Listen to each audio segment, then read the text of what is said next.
Hi guys! Hello! This is for Earth Signs, Virgo, Capricorn, and Taurus. Welcome dito sa aking channel, Kapalaran 888. Alamin natin kung anong messages, vibration, gabay, energy para sa inyong lahat. Okay, Earth Signs. First card natin is Court House, number 23. Alright. Next is number 2, main female. Nako. Earth signs, you need to be careful. Isang babae earth signs, or pwedeng babae ka, ang posibleng magbibigay sa'yo ng pag-aalala. Nakikita ko sa'yo dito na posibleng ikaw ay makakaramdam ng takot sa 2 araw na ito. Makakaramdam ka ng takot kasi posibleng makakatanggap ka ng summons or makakatanggap ka ng letter from the judge, from the courthouse. And yun, pwedeng isang tao ang naagrabyado mo na kailangan mong ayusin, parang ganun. Pwedeng kakasuhan ka or pwedeng na-involve ka sa taong ito, sa babaeng yan. Okay?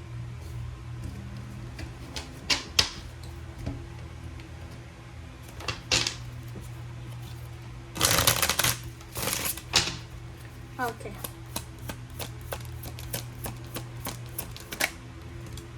Okay, number 34, number 2. This is the star. Sinasabi ng bala sa'yo dito na huwag ka daw masyadong mag-alala. Kasi dito, you're afraid Takot na takot ka. But the number 2, two of spades, sinasabi ng bala sa'yo na huwag kang mag-alala kasi successful etong pinaglalaban mo.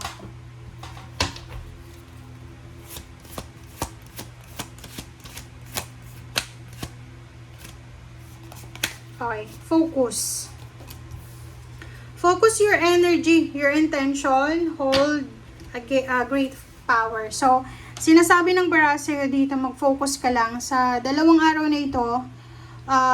Wag mong sasayangin yung oras mo, yung energy mo, yung pagmamahal mo, yung load mo, yung oras para magpahinga. Or this 1, 2 weeks diba? Yung iba, wala namang trabaho. So, wag mong sasayangin yung 2 araw na yan.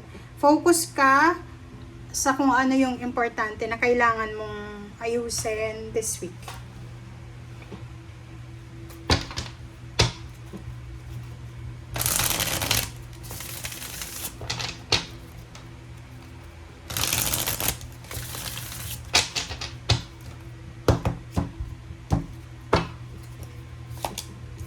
Okay, justice, talagang involved ka. Justice, balance, pareho lang naman sila. This is Libra energy. Ang dalawang yan, Libra energy. Ganun din, air signs, earth signs. Ang nakikita ko sa'yo dito, there's a karmic lesson. Karmic lesson, karmic blessing, balance. So, sinasabi ng bara sa'yo, may kailangan kang balansehin. Yun, pwedeng may kaso ka talaga na kailangan ayusin. Kontrata na kailangan pirmahan, papeles na kailangan asikasuhin, and sinasabi ng bara sa'yo na kailangan mo daw tong ayusin, kailangan mo, eto yung bigyan mo ng pansin para kumbaga makapag-relax ka na, para matapos na yung problema mo, para matapos na yung stress, and makapagpahinga ka na. Nakikita ko sa'yo dito na this 2 days, ang 2 days na to, nangangailangan ka ng pera. Kailangan mo ng pera, kailangan mong makalikom ng malaking halagang pera. So, sinasabi ng bara sa'yo, huwag kang may stress, magpahinga, mag-isip ng solusyon. Wow! But sabi ng bara sa'yo dito, congratulations naman. Kasi, ano man daw itong pagdadaanan mong imbalances, karma, whatever man yan, mapagtatagumpayan mo yan. So, halimbawa nag-a-apply ka ng promotion, salary increase, higher position, nag-a-apply ka ng trabaho, sinasabi ng bara sa'yo dito, huwag kang mag-alala kasi you will be successful. Okay? There's a success na nakikita dito. Release. Sinasabi ng barahan na yun, pwedeng magre-resign ka sa trabaho, dahil lilipat ka sa ibang company, Or posibleng may trabaho ka, but you have another job, like part-time job. Okay? The World card, Ego.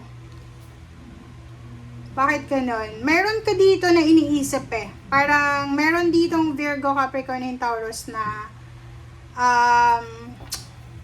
hindi kayo makatulog sa gabi. Sobra-sobra yung yung ego mo. Ma-pride ka ba? Sobrang pride ito eh. Hindi ka makatulog, nag-aalala ka, sleepless ka.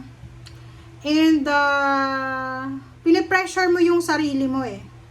'Di ba? Parang nakikita ko sa'yo dito na masyado mong pinipressure yung sarili mo kasi like for example, nakikita mo yung kapitbahay mo, mas maganda na yung takbo ng buhay niya, parang gano'n. So, dito sa barahang to, sabi ng baraha, huwag kang magmamadali. Yung pangarap mo na yan, matatapos din yan, makukuha mo din yan. Kumbaga, makukomplete, ma-accomplish mo din yung pangarap mo na yan, yung desire mo na yan. But, for the moment, huwag mo ipipressure yung sarili mo. Alam mo ba na minsan, nasa timeline yan eh. Hindi naman na ibig sabihin magkaedad kayo. Kambal nga, iba yung destiny ng magkambal, diba? So, be patient and huwag masyadong mataas yung pride, huwag masyadong mayabang din. And huwag masyadong materialistic para para kalma lang, wala kang masyadong poproblemahin lalo sa pera. Okay, Magician, 8 of Air, and 10 of Earth. So, eto sa 3 cards na yan, halimbawa na nasa restrictions ka, ang daming mga delays. Sinasabi ng baraha sa'yo na ganun talagang buhay, walang perfect, but lahat ng nangyayari, mapadelays man yan, mga papos man yan, or matuloy man yan, everything happens for a reason. Unexpected eh. So, wala kang control. So, ang magagawa mo sa ngayon, lalo na kung pera yan, maybe you're waiting for a lump sum of money, for the success, for the dream success, for the manifestation. Pero, hindi pa siya dumarating kasi nasa 8 of Air ka pa lang. Sabi nga ng baraha sa'yo, lahat ng gusto mo, makukuha mo. Lahat ng minamanifest mo, makukuha mo. Kailangan mo lang maghintay. Yun lang yung pinagkakaiba ng mga tao eh. Kasi, di ba, may mga tao na mainipin. Hindi nila kayang maghintay. So, kung ano lang yung available, yun na yun. Lalo na sa pag-aasawa. Di ba? Ilang taon ng single, tapos, na-pressure siya sa pamilya, ganyan. Kung sino yung nireto, yun na yun. Na hindi niya nga mahal. Hindi niya alam may paparating pala na talagang para sa kanya. Di ba? So, yun. Page of Air. Diba? Huwag masyadong stress. Huwag mo masyadong stressan yung sarili mo. Kasi ikaw din naman yung mapapagod dyan. Okay? Relax lang. Thank you guys. Bye!